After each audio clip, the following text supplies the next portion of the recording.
Et salut YouTube, on se retrouve aujourd'hui avec Arthur de la Team VH qui a fait une finale au 3v3 de Ilion à côté de Saint-Brieuc. 4 rondes et top 4 finales. Ouais, je finis en 2-2-2. Donc 2 draws parce que mes collègues sont trop forts. Ils gagnent avant la fin du time, donc obligé de dire merci à l'adversaire, team trop forte. Qu'est-ce que tu joues aujourd'hui, Arthur? Je jouais Kashtira. Okay. Kashtira, donc une up assez classique en soi, mais il y a des petits trucs, des petites techniques spicy. Au niveau de tes match-ups, ça donne quoi? Match-up, j'ai affronté 2 Plunder. Le premier j'ai draw, le deuxième j'ai gagné.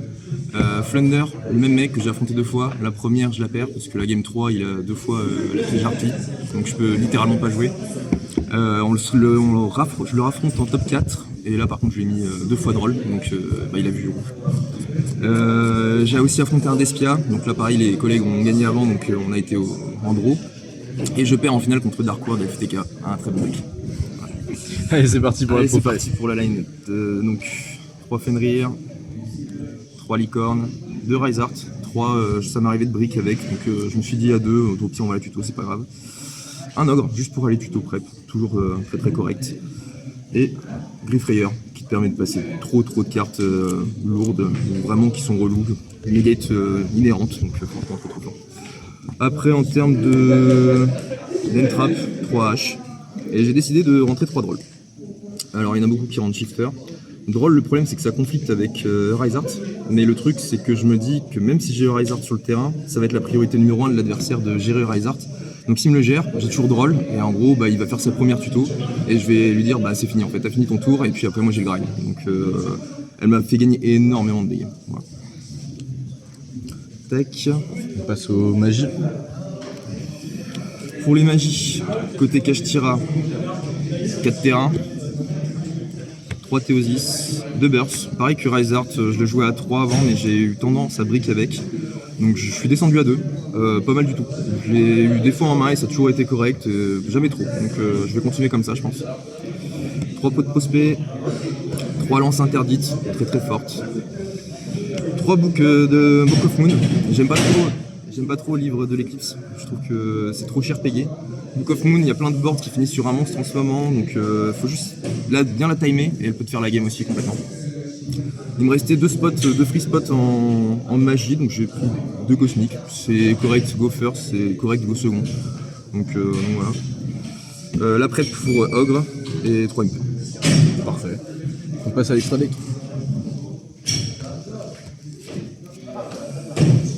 Donc extra deck, je joue pas une version qui va essayer de lock toutes les zones, je joue vraiment une version contrôle avec Rise Art. Donc en l'occurrence, je joue 3 Rise Art, obligé, parce que rien que dans le mirror de cash, t'es obligé d'en jouer 3, si tu t'en fais bannir 1 ou 2, t'es vraiment dans la sauce après pour le grind.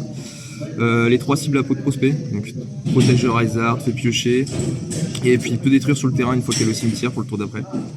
Big Eye, très forte dans le mirror. Pour les skill drain et compagnie qui traînent dans la méta, carte incroyable. Carte incroyable, elle fait tout dans le deck en fait. Elle détruit, elle bannit, elle te fait résoudre trop de trucs en fait, vraiment trop forte. Zeus, jamais faite. Elle, pour le time, c'est obligé. Diablo 6, parce que des fois au grind t'as banni beaucoup de cartes face verso, et c'est con, et des fois ça te donne la game, c'est autoroute. Voilà, tu fais juste ça, tu te dis effet, et t'as gagné. Un Changréan, parce que comme je joue pas la version de lock, j'ai envie de l'avoir en x1, jamais en x2 ou x3. Elle m'a servi plusieurs fois, donc surtout contre Flunder qui ignore un peu Rise Art pour le coup, donc je mets juste ça plus un Fenrir ou un truc comme ça ou un ogre, et ça fait le café. Donneur Dagger pour se libérer des locks, des fois c'est assez sympa. Et Linguribo, juste parce que je respecte Igni.